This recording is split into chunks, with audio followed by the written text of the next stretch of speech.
I'd also like to, as many of you undoubtedly know, February is Black History Month, and at the History Project, it is important to us to talk about Black history and diversity as much as we can throughout the year. And we do have our own Black History section on our website. If you've not checked it out, we encourage you to look into some of our stories. In fact, we have our own section on Bob. He was an honoree of the History Project a couple of years ago, and we're indebted to all the work and the research that Bob has done. And there's a wonderful audio, little podcast of about 18 minutes when Jack and Bob were on the stage at the Foundry from June 2018. If you've not heard that, that was a wonderful interview. We encourage you to do that. Of course, we've got links to the Beck Cultural Exchange Center. We wouldn't be anything without them. And Cal Johnson. We did a history with the developers of the Cal Johnson building on State Street a couple of years ago now. We also have quite a few of our stories ourselves. Most of these, really, as you would expect, have been written by Jack. But just want to highlight a couple of ones there on the early years. The latest one we did is the matron of Depot Street. We do the Scruffy Citizen. We send out stories to our donors every month, and we've just posted the matron of Depot Street about Maggie Latimore, who used to work at the Southern Station. So go online and check those out. Also want to highlight, I guess it's going to finish on February the 28th. That's the Black and White Knoxville in the Jim Crow Era exhibition at the Museum of East Tennessee History. It's been extended, as many of you know, through the pandemic, but it is coming to a close in about 10 or 11 days. So, and they do close early. I think they close about 3 o'clock or 4 o'clock. So go on to East Tennessee Historical Society and check that out. Also, if you're not aware, the UT Downtown Gallery on the 100 block of Gay Street has a short exhibition on featuring Buford and Joseph Delaney, and that goes through February the 27th. So that's a week tomorrow. So I encourage you to get out to see that very special exhibit. And I think that they're only open from like 10 till 3. So again, go online and check those out as well before you go. We also, encourage you to support us by becoming a sponsor. I was talking to Barbara and Bernard Bernstein yesterday. They attend many or watch quite a few of our recorded sessions, but they made a donation yesterday to support this series. So kind of make it a little fun these days and interesting. I usually ask our supporters if there is an image of Knoxville history, and Barbara chose the Knoxville High School down there, not too far from where we are today. So thank you for Barbara and Bernard Bernstein supporting us on our way. And also want to put a plug in for Mr. Booker and his books, which you can get through the Beck Cultural Exchange Center. It's not officially open right now because of the pandemic, but I'm sure that you can call or get on the website and get some of these books from Beck. And we use them all the time in our research. So thank you, Mr. Booker, for all the work that you do for this city. I'm going to hand it over to Jack and introduce Mr. Booker. Thank you. All right, once again, it's my privilege to introduce one of my heroes, Mr. Robert Booker. He was I don't want to read his whole significant resume because it would cut into his time too much, but he's, of course, was an important civil rights leader here in Knoxville about 60 years ago. Later on was a pioneer I'm not that old, Jack. All right, you're just a politician then. I'll just say that. Thank you. Thank you. But he was executive director of Beck Cultural Exchange Center for many years. There's been very much discussion of urban renewal lately on an academic, in an academic context and other contexts lately. It's a very complicated subject, and there's no one I know of who's better qualified to talk about urban renewal than Bob Booker. It was his childhood home was right in the zone affected by urban renewal, and he can learn more about his upbringing in his great memoir, From the Bottom Up. That area was known as the Bottom. And also later on, as a politician, he was the first to raise objections to urban renewal.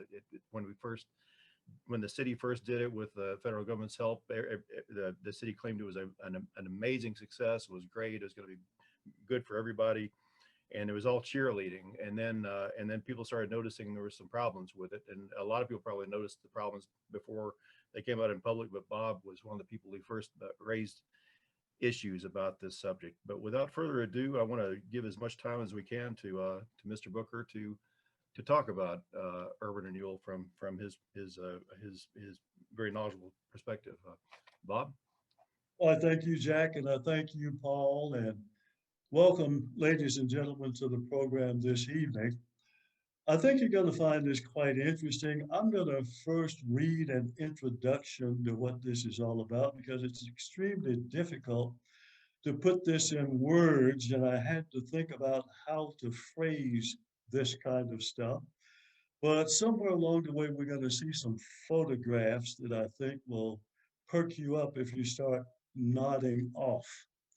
The issues and the story of urban renewal projects in Knoxville are wide and complicated.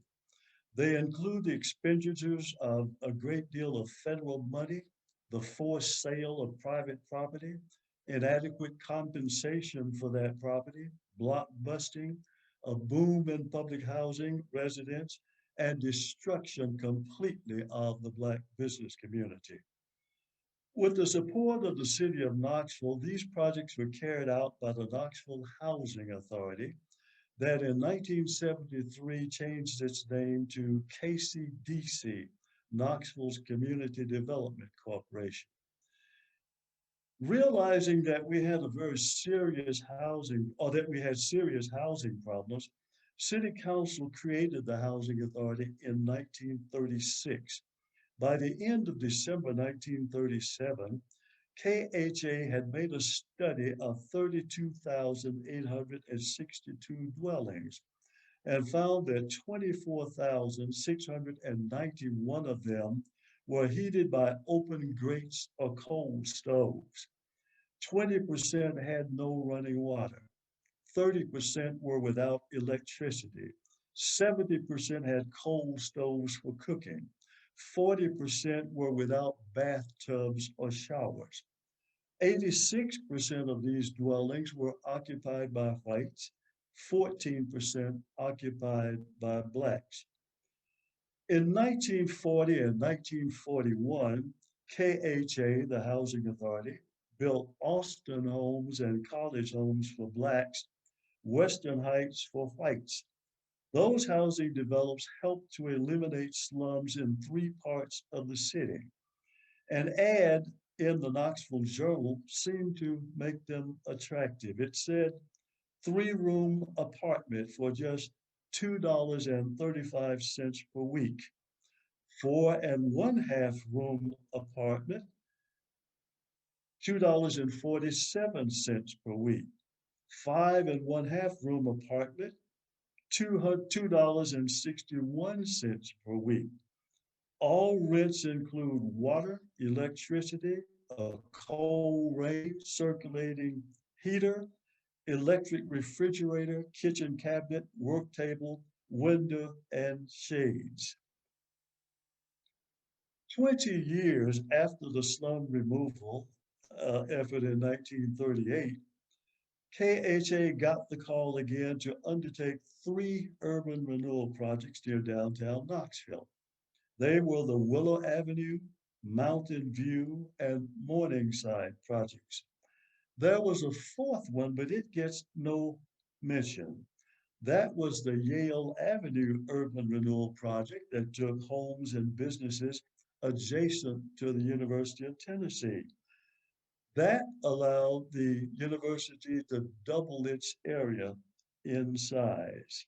I'm not sure why people didn't complain. Maybe they had adequate funding for their property. I don't know. Maybe they agreed that urban renewal should take place. I don't know, but that's interesting. I wish I could hear some comments from people who were in that area. Right now, we're going to show some pictures.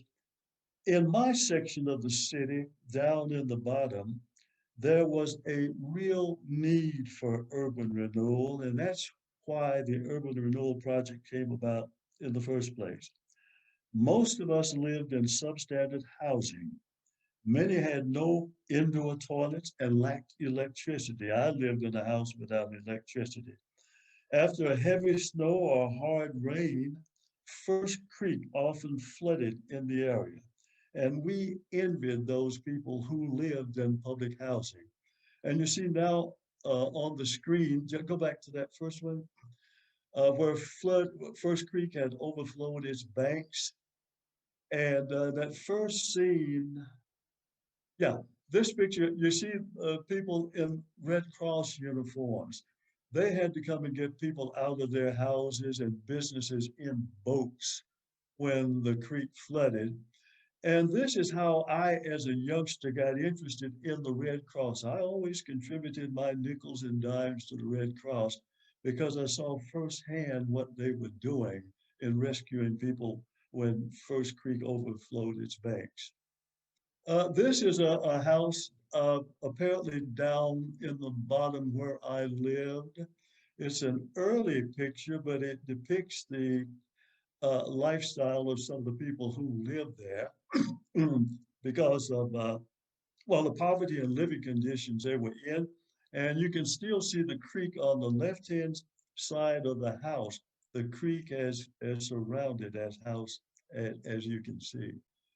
Here's some more shacks that people lived in and certainly indicated that some kind of urban renewal needed to take place to get people out of those living conditions.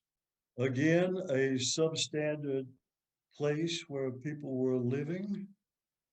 This is not down in the bottom where I live, but this was on Patton Street, where a house was built in the middle of the street, quite interesting. And I believe that building to the left is either Mount Zion Baptist Church or the Patton Street Church of God. I'm not sure which one that is, but that house was near one of those churches. Again, this is another house that needed to go, and one of the reasons for having an urban renewal project. This one looked like they wanted to save it, so they had it jacked up. They were going to move it somewhere else. There were a number of houses like this that should have been saved, but they were not. There's First Creek again, flooding, and you see the street is completely blocked off. There's a wooden horse there to keep people from going through it. And if you look up at the top of the picture, there's a large building. That was Green School. And that's right. That's where I went to school in the 7th and 8th grades. And you see to the right, there is the standpipe.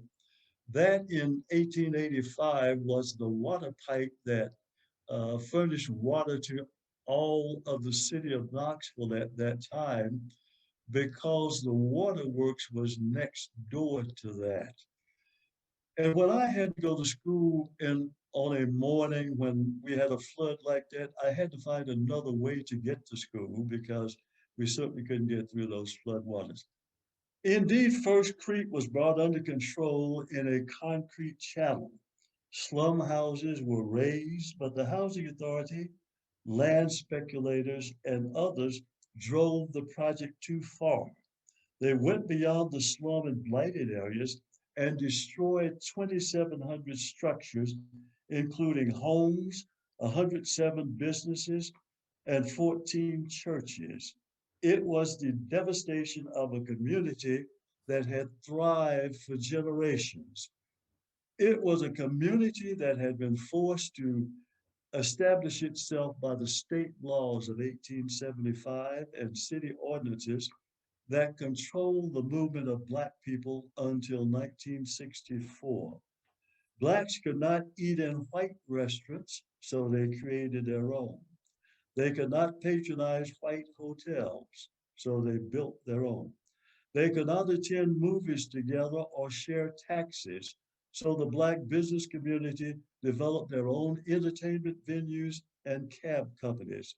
The Knoxville community, the Knoxville Negro, a publication of 1929, has a long list of successful businesses of the period, including these. In 1929, there were 16 barbershops, 7 dry cleaners, 21 beauty shops, 6 pool halls, 6 funeral parlors, 22 grocery stores, 7 dentists, 6 attorneys, 16 physicians, 6 shoe repair shops, and 4 taxi cab companies. And we can see, I think, some of those uh, buildings. You have pictures of those, I believe, that we can mention. This is Dr. James H. Presnell. In those days, Black physicians couldn't practice at Knoxville General Hospital. So several of them built their own medical clinics where they could treat their patients. And in the extra space, they rented out to uh, dentists and attorneys and other professional type people. Dr. Presnell himself was a bronze mayor of Knoxville in 1937. Since we couldn't elect Black people to any office, through a popularity contest, he became Knoxville's bronze mayor, and he acted as liaison between the Black community and city government, and he welcomed Black visiting dignitaries to the city. This is a picture of Dr. Henry Morgan Green, and the building on the right there is his medical arts building. Also, not being able to practice medicine at Knoxville General Hospital, he built his own clinic and rented the extra space out to other professional people. Dr. Green became a city councilman in 1908 and served until 1912. Green School is named for him.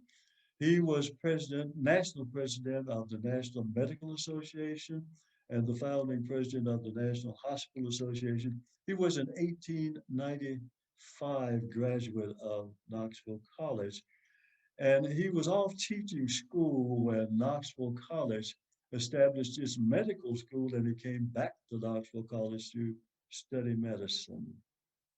You'll get far afield here if I don't keep my mouth shut. This is a picture of the Carnegie Library. That was one of the buildings that was taken. This was built in 1917 because Blacks could not go to Lawson McGee Library. So Charles Warner Chancellor went to Mayor Samuel High School and asked that a library be built for the Black community. And Mayor High School said, we just don't have the money. And he said, well, you don't need the money. Andrew Carnegie has the money. And Mayor High School said, well, I don't know Andrew Carnegie. And Chancellor said, well, you should know him. And prevailed upon Mayor High School, who contacted the Carnegie Foundation.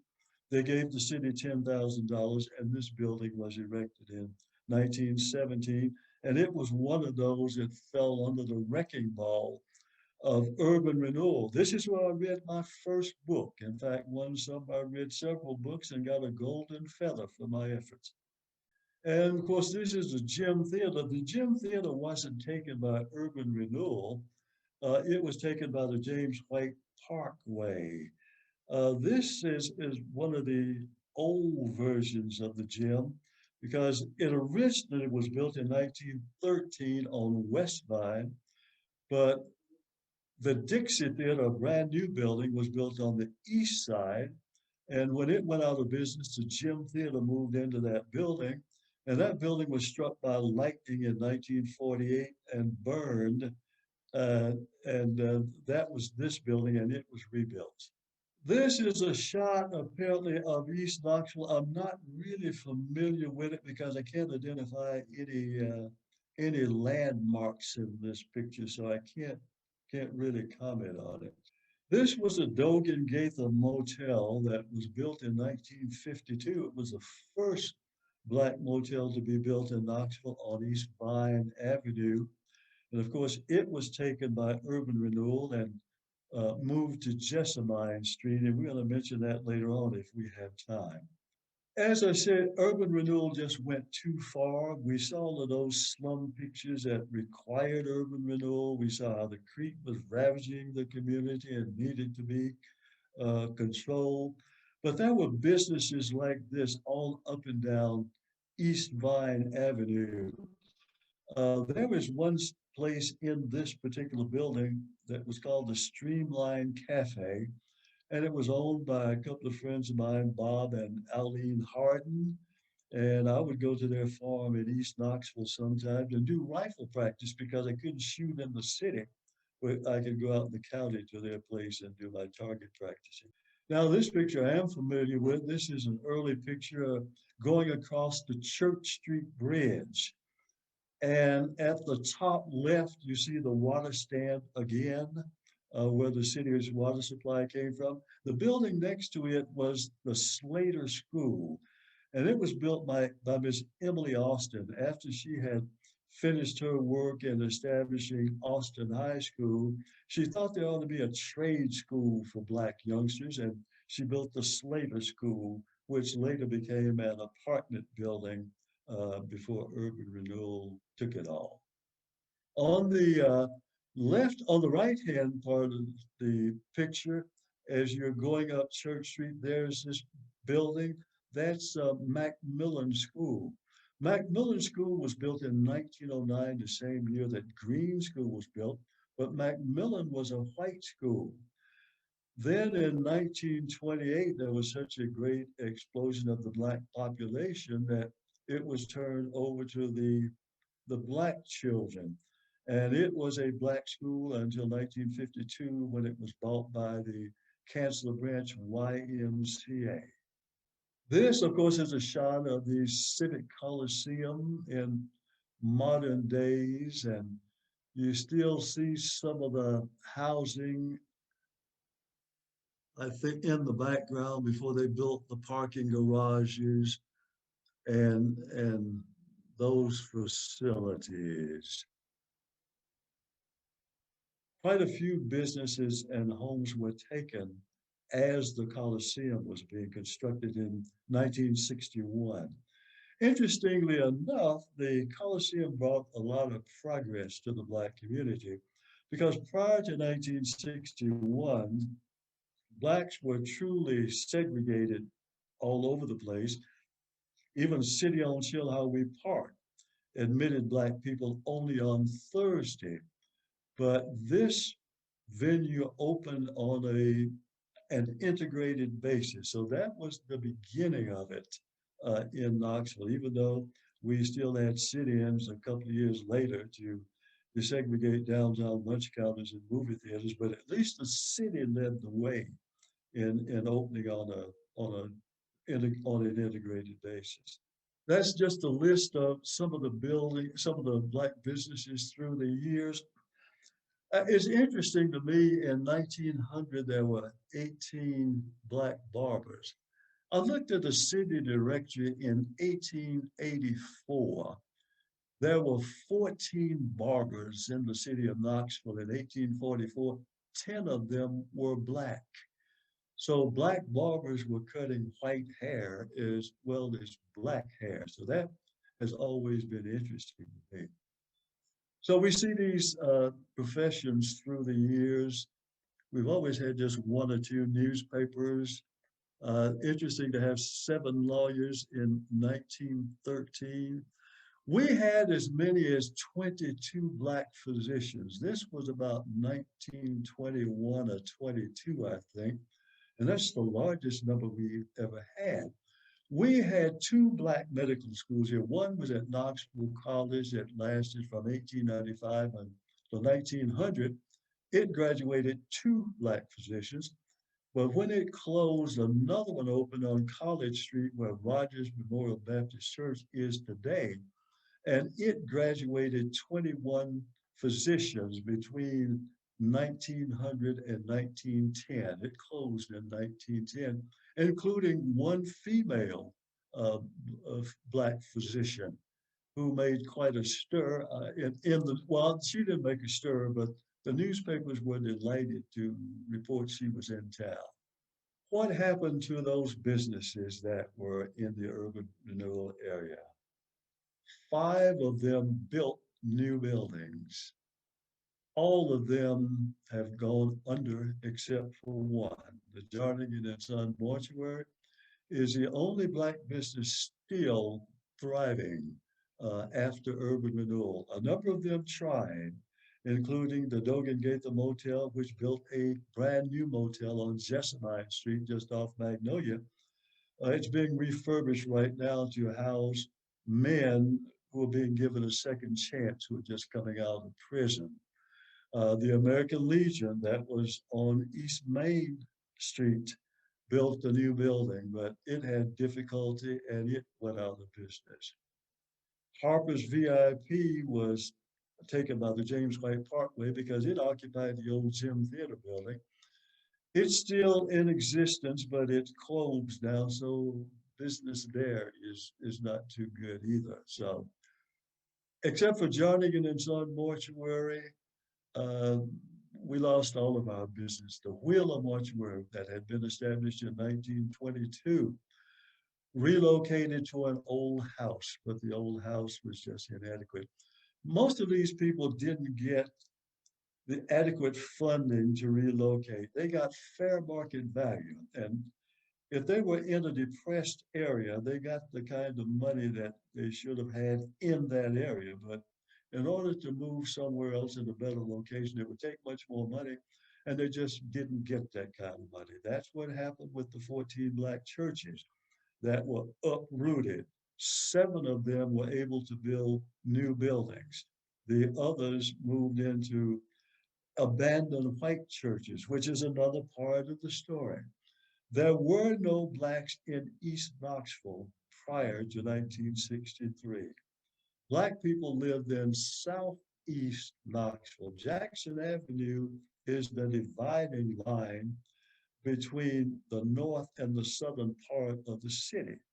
So from Jackson Avenue to the river, a number of Black people lived in that area on East Vine, East Church, East Clinch, East Main, East Cumberland. That's where Blacks lived, and the crossing streets in that area. But then there was block busting. Real estate people, speculators told the white community in East Knoxville, you better go because the colors are coming. And of course, there was white flight. And many of them left their homes and they left their churches, and Blacks occupied those old white churches and occupied those homes. So that, I guess, is really the end of the story, except that maybe Vice Mayor Gwen McKenzie has the right idea that that city council resolution ought to gin up some funds and maybe reestablish a Black business community. These businesses that we saw go out of business operated through the cluster effect. That is, they were all within 3 or 4 blocks of each other for the most part. And people could go see a movie at the Gym Theater, drop off a pair of shoes at the shoe shop, or dry cleaning at the dry cleaner, or stop and have a hamburger, and then take a taxi because the taxi cabs were nearby. All of those businesses supported each other. But when they lost that cluster effect, they lost their clientele. Maybe, just maybe, with the resolution that Gwen McKenzie has, maybe Burlington might be that Black business district. Certainly there are some there. There's some on Magnolia. There are buildings that are available. There is land that's available. And maybe Burlington might be the answer to this, the problem that urban renewal created. I don't know. I'm just thinking from the top of my head. I've done no study, and I leave that kind of stuff to the experts, but I sure have a lot of ideas about it. So that in general is my spiel, except for one last point, I guess. The Cal Johnson building, for example, on the top floors had offices for doctors and lawyers and professional people, as well as the Green building, as well as the Preston building. When those buildings were torn down, where did those professionals go? Well, Dr. Walter S.E. Hardy, who was a member of the county court, county commission, built 2 professional buildings near 5 Point. And many of those professional people moved into those 2 buildings, and they operated there until their health failed or until they died. So that's what became of the professionals. Today, we don't have that many professional physicians, for example, in private practice. They work for the University of Tennessee Hospital, or they work for uh, uh, the the Presbyterian Hospital. I'm having another senior moment here, but so I don't know of a lot of Black physicians. I don't know of any that are in private practice anymore. They work for one of the hospitals. So I'm not sure there's a need for a professional building for them as such. That is my talk. If there are questions or comments, I'd be honored to try to field them. Hey, Bob, there's Paul. Let's start with a few questions from the chat bar. Okay. So the first one that I'm seeing right now is, can't quite see it on the list, but how often did First Creek flood? It flooded every spring in particular. It all depended on the heavy rains or if there were a heavy snow. When the snow melted, the creek would flood, and when it would, we had heavy rains, it would flood. But just before urban renewal, city fathers and others said we have to correct this creek to begin with. That's the first thing we have to do. So they put it in a concrete channel. And I suppose that channel may be 15 or 20 feet deep.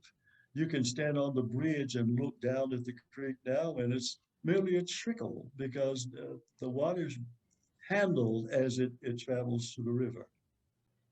A second question, when you started the talk, you were talking about different kind of rooms and how much they might cost to rent. Yeah, apartments and public housing. Yeah, you mentioned, you used a phrase half room. What was a half room?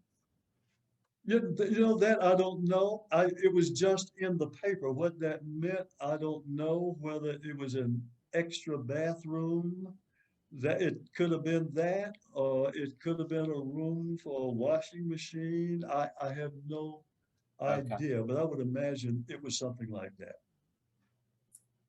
Thirdly, that list of businesses that we showed over the years, that one of the categories was East Houses. Do you remember what that referred to?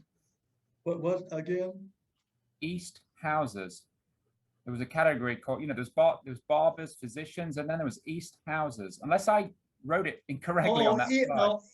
Eating houses. Oh, eating houses. I'm sorry. Yeah, restaurants and cafes. They were called eating houses. Yes. And where was the Carnegie Library on Vine Street? Where could you place that today? If you know where Weigel's is today on Summit Hill, the Carnegie Library sat right behind it. Part of Nelson Street still exists. It runs behind the Fort Hill building, and it runs behind Weigel's on Summit Hill. East part of Nelson is still there. Jardine and Son Mortuary was back there, as well as the Carnegie Library, because the Carnegie Library sat directly in front of the Jardine and Son Mortuary. So both of them were behind where Weigel's is today on Summit Hill. Very good. I'm sure we all know that place. Kristen Combs asks, did the Great Migration have any impact on the area eventually slated for urban renewal? I don't know that there was any big fluctuation in population. None that I detected, let's put it that way, but I don't know. Okay, there's a few more coming in, and then we'll kind of open it to the floor. Ali Stevenson asks, were there exclusively black taxi companies? Oh, yeah. Through the years, I have counted at least 10 or 12 black taxi companies. I knew several of the owners. My mother was a dispatcher for the Austin Cab Company, and she was a dispatcher for the B&B Cab Company that was owned by Tommy Moore. And I knew the Diamond Cab Company. I knew the guy who owned the Beardsley Cab Company. His son was one of my fraternity brothers. So I've known many of them through the years. Fred Logan even owned it. Fred Logan, the impresario and nightclub owner, was also owned taxi cabs. Glenn Spidell asks, what was the effect of the construction of James White Parkway? I guess related to black businesses. You mentioned the Gem Theatre. Were there other notable businesses that went away? There maybe were 2 or 3 others that I'm really not that familiar with. But all of those were there just before they built the Robert J. Booker Bridge. Right. And I think the green building was just east of the Parkway, so I don't think it was part of the Parkway. but there were a couple of other smaller businesses that were in there. But the gym theater was the main one that was taken by the park. What about the People's Tabernacle? Do you know about that church down there on Central? Was that integrated? That was a white thing. So I don't know. I've read about it through the years, and it was at several places. I've read about it. I read about when they tore it down and all of that kind of stuff, but I don't know anything about it in particular.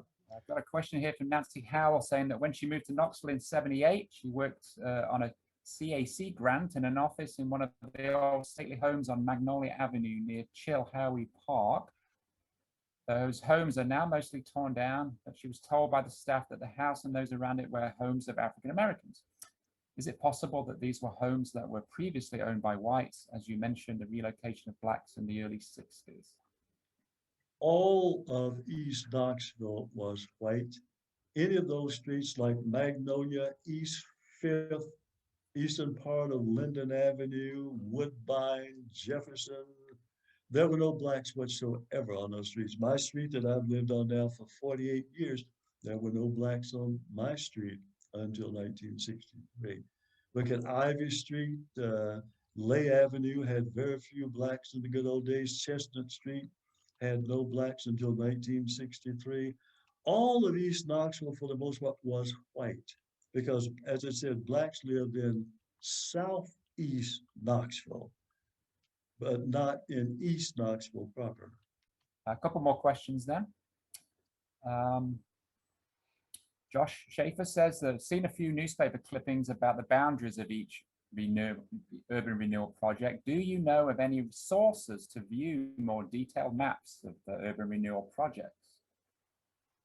Well, both the Journal and the Sentinel had those things, and they spelled them out and talked about the acreage and how much federal funds they got from all of that. But generally speaking, Bertrand Street was the eastern boundary originally for urban renewal. Of course, the river was the southern boundary and Magnolia the northern boundary, and Central generally was the western boundary. Those are good working streets to refer to. Aaron Jernigan asks, can you speak broadly to how urban renewal was racialized in Knoxville? What was the guiding philosophy? Was the philosophy forthright or cloaked in sheep's clothing? Well, that's very interesting. And blacks were very close to downtown Knoxville.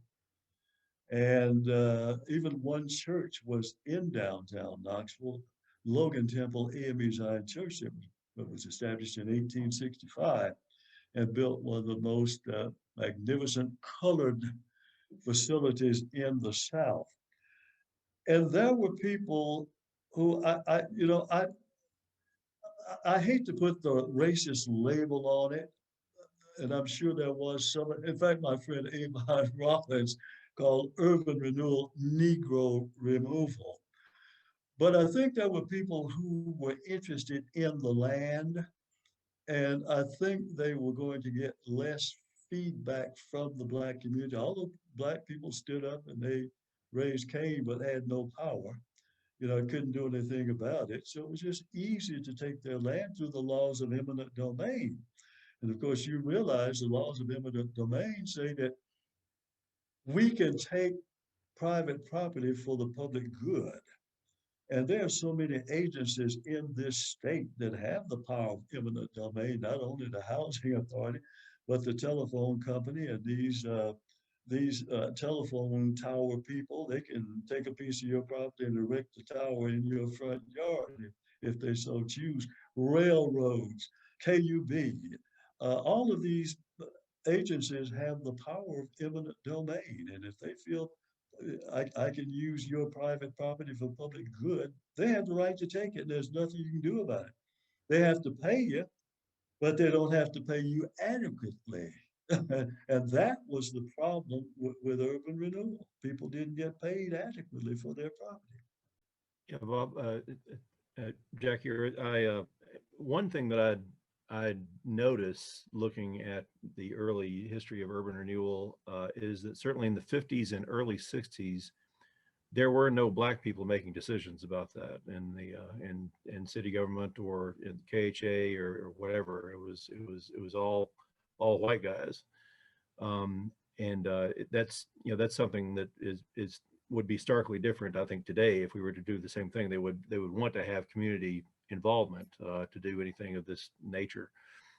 Um, eh, eh, do that have you noticed that? And I think it was not until really when you were in state legislature in late 60s and when Thomas Lovely was in the county court in the late 60s, you were a couple of the first people to raise public objections to urban renewal or to certain aspects of it, and to saying that it was going too far, and may have felt put the brakes on it a bit at that point. But But, well, I've noticed that some cities, I think Atlanta, by the early 60s had some black representation and the leadership of the urban renewal projects there. But I don't know if it's possible that the white people just didn't know what the consequences of what they were doing would be, because they didn't have anybody at the table to tell them. And well, that's usually the case, Jack. People do things and they don't think about the consequences. Theodis Robinson didn't come on city council until more than 10 years after the urban renewal project had begun. And he did what he could do. As you say, I was elected to the legislature in 1966, and I tried to get other people appointed to the Housing Authority Board that could see our point of view, but I was not successful with that. So, and people like Evelyn Hazen, who owned quite a bit of property in the urban renewal area, kind of recruited me to help her with her project. In fact, she sent me to Washington to talk to the Secretary of HUD. I didn't get a chance to see him, but I saw his staff people, and they were very quick to tell me, look, we have nothing to do with urban renewal except to furnish the money. It's your city council that's calling the shots. So that's where you need to do your talking. Of course, there was no point in talking to the city council because they had made up their minds, and the wheels were rolling. So that's interesting, Jack. But black people were not at the table when this was brought about, and it just took off with disregard to iconic buildings and people's feelings or anything like that. Just was they were not considered. one of the things I noticed is I think that people considered it a very progressive thing. It's interesting to see people that we look back on and think of as progressive, like Carson Brewer at the News Sentinel, was a big fan of urban renewal and said he was complaining in 1960, why are we approaching this so slowly? All the other cities in like Knoxville, Chattanooga, Nashville, everybody's got urban renewal. We don't have it yet. Let's get this thing going. And what's the problem here? And the one person on city council I found who really objected to urban renewal in the early days was the same guy who thought that the civil rights oriented organization known as the Highlander Center was a communist run organization. That was Kaz Walker, but he was skeptical of urban renewal in the early days. Well, Whereas, you have to remember, Jack, that Cass didn't believe in the Civic Coliseum. He thought the auditorium at Knoxville High School was adequate. We don't need to spend money on that when we have the auditorium at Knoxville High School. Or we don't need to put poison in our water. That fluoride will poison everybody to death. And well, I got to know Cass very well. In fact, we were allies in the end, but certainly our philosophies weren't the same. it was a complicated thing, but I get the impression that it was a paternalist. It was, I think they approached it from a paternalistic point of view, the city leaders, and said, we know what's good for you, and we're going to do it. And we don't need. I don't think even occurred to them to invite them to offer. Well, I still believe, Jack, that there were some land speculators back in there somewhere who indicated what they could do with the property if they got their hands on it. And they were influential enough to have city council move one way or another, or to have the housing authority move one way or another. Yeah. I just wish that we could make amends for that. The word reparation just galls me. That's not in my vocabulary. But I think of the fact that these people owned those businesses for all those years. They sunk their lives into them. They sunk their fortunes into them. But they disappeared and left nothing for their children and grandchildren. And you know, that's often how we get our wealth. People, or at least able to make a living, somebody passes it down to us. But after urban renewal, there was nothing left to pass down to anybody. And that's what really bothers me, I guess, with the whole business. Yeah. I believe in progress. I indeed, as I said, some urban renewal needed to happen, but not all of it. And the way people were treated. There were some mansions on East Main at Main Street. People in Fourth and Gill and other neighborhoods would die to get their hands on those houses that fell under the wrecking ball. But somebody paid them no mind, except for the one we saw jacked up being moved. The Yeah. others were just completely destroyed. And primarily, urban renewal's legacy nationwide is that it's not for the people that live in an area or own businesses in the area, but it's for other people. It's to get the people, the low income people, and to get the African American people out of those areas, and without adequate help in finding new housing or new businesses. And it's, you know, basically it's not for the people that have lived and worked there and own companies there, but it's for speculators and people who then wanted to bring in a higher level of housing that would bring in more income. And oftentimes urban renewal agencies would sell the property at a very low rate to developers. But I think primarily a bottom line is that urban renewal has not been for the people that live and work there. It's for other people at the expense of the people that lived and work there. And one question I had a little bit more, you've dealt with it some, but in Knoxville, was the opposition at all organized or trying to make it more humane than it was? And what was the role of churches? Were churches at all involved? Other than doing whatever the agency said to do? Well, there of course was some objection. There were several meetings um, objecting to urban renewal and protesting and all of that. And they had this alleged group, and I say alleged because I don't, it was called the jury of view. When you complained, or when a person complained that I'm not getting enough money for my property, they turned it over to the jury of view. And the jury of view allegedly looked and said, the price is fair or it's not fair. Who these people were, I have no clue as to who the jury of view was. Bob, another source of income for the developers was to build urban housing projects for the displaced people. And those became blights, and many of them have been torn down in the intervening years. So it was a cascading effect. When people were moved away, many were forced to go into housing projects, and they may not have been right around the city centers, but it's been forced movement, and many of those projects are blights on the cities now.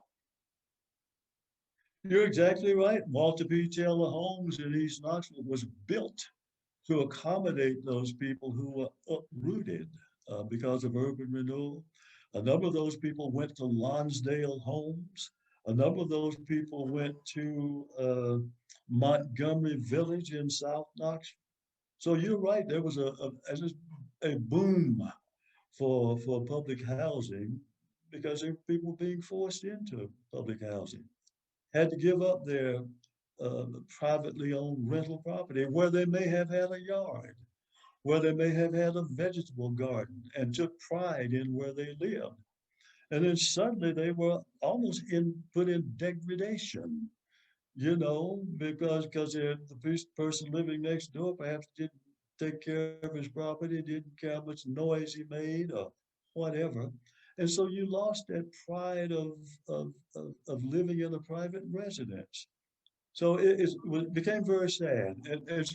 And then those housing projects began to deteriorate, not only from the structure itself, but because of the people who were living in them. And the crowded conditions in those housing projects too.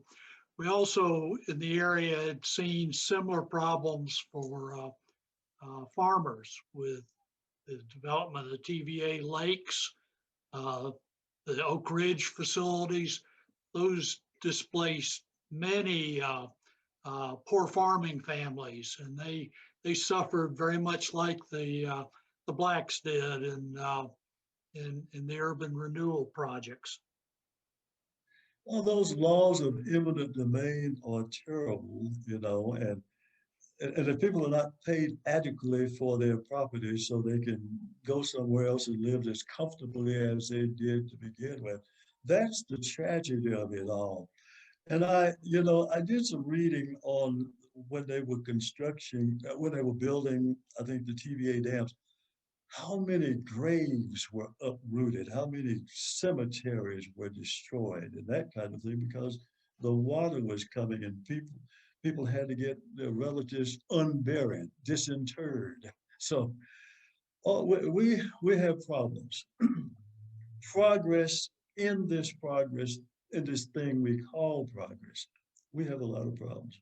I didn't grow up here in the Knoxville area. I was over in Middle Tennessee. Nashville was going through the same process in the same time period. And the whole area north of the Capitol, the state Capitol building, was just leveled. And I'm sure there were many poor black families in that area that were uprooted and went through the same process. Well, I saw some of that firsthand too, because I was in the legislature for 6 years. And I saw a lot of that while it was going on. And I would go out, for example, for some entertainment and then go back again, and it was all gone because urban renewal or highway construction had taken it. Hey, Bob, got a couple more questions on the chat bar. Says, should we be concerned about the positive negative effect of the stadium project on residential and commercial properties around stadium? Well, I am not personally. In fact, I'm gleeful about it. I grew up exactly 1 block from where the stadium is to take place. And when I heard about what was being planned, I drove around the area, I walked through the area, and I recall my boyhood days playing in that area.